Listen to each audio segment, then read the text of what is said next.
1947 में वंदे मातरम के महत्वपूर्ण पदों को हटाया गया। प्रधानमंत्री नरेंद्र मोदी का बयान, उन्होंने कहा कि वंदे मातरम को तोड़ दिया गया था।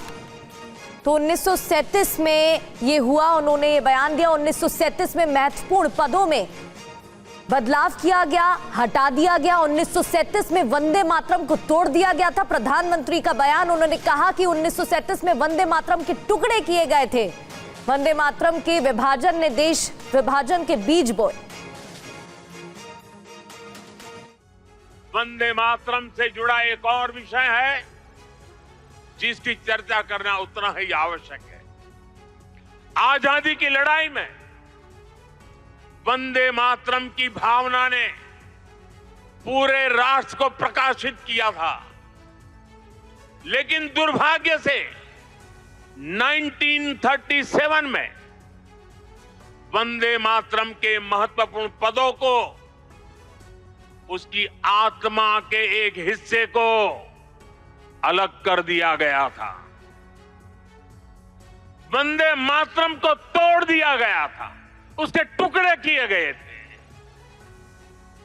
वंदे मातरम के इस विभाजन ने देश के विभाजन के बीज भी बो दिए थे। राष्ट्र निर्माण का ये महामंत्र, इसके साथ ये अन्याय क्यों हुआ, ये आज की पीढ़ी को भी जानना जरूरी है।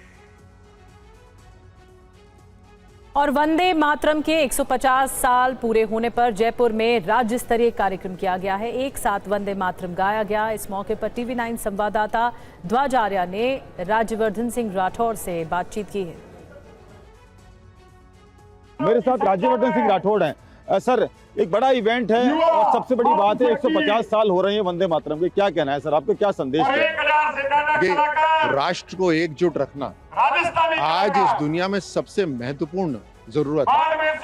जिस तेज गति से भारत आगे बढ़ रहा है, बहुत से राष्ट्र ऐसे हैं, बहुत से लोग ऐसे हैं जिनके पेट में दर्द हो रहा है, लेकिन भारत आत्मनिर्भर बने, भारत स्वदेशी अपनाए और ये भाव कि ये भारत माँ को हम नमन करते हैं, तो परिवार केवल हमारा चार दीवारी के अंदर नहीं बल्कि संपूर्ण भारत हमारा परिवार है। ये भावना हमारे युवाओं में जब उत्पन्न होगी तो राष्ट्र और मजबूत बनेगा आगे चलकर, और उसी दिशा में आज ये कार्यक्रम है पूरे देश में हो रहा है। उसके लिए प्रधानमंत्री मोदी जी को धन्यवाद कि उन्होंने ये पहल करी। वंदे मातरम को इतना ज्यादा जो है किसी ने बढ़ावा नहीं दिया। देखिए, ये सारी बातें जो युवा होते हैं उनके जहन में, उनके मस्तिष्क में, उनके मन में जाती है कि हम आए थे, इस तरह से कार्यक्रम हुआ। और मुंबई में समाजवादी पार्टी के नेता अबू आजमी के घर के बाहर बीजेपी कार्यकर्ताओं ने वंदे मातरम के नारे लगाए। कार्यकर्ताओं का कहना है कि देश में रहना है तो वंदे मातरम कहना होगा।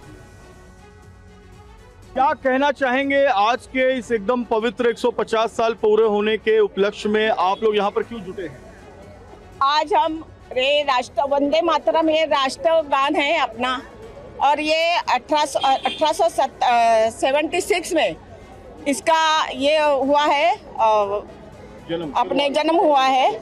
तो इसके लिए हम सब उसका महोत्सव मनाने के लिए, सांस्कृतिक महोत्सव मनाने के लिए यहाँ इकट्ठा हुए हैं। इस भारत देश में अगर रहना है तो वंदे मातरम कहना होगा।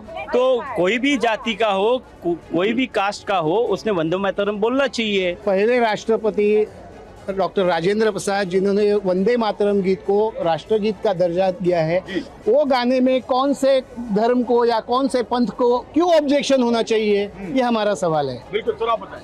मेरा ये कहना है कि 150 साल 150 साल पुराना ये वंदे मातरम है। ये भारत की आत्मा है। अगर भारत की आत्मा को अगर आप नहीं मानते हैं तो you can not live in India.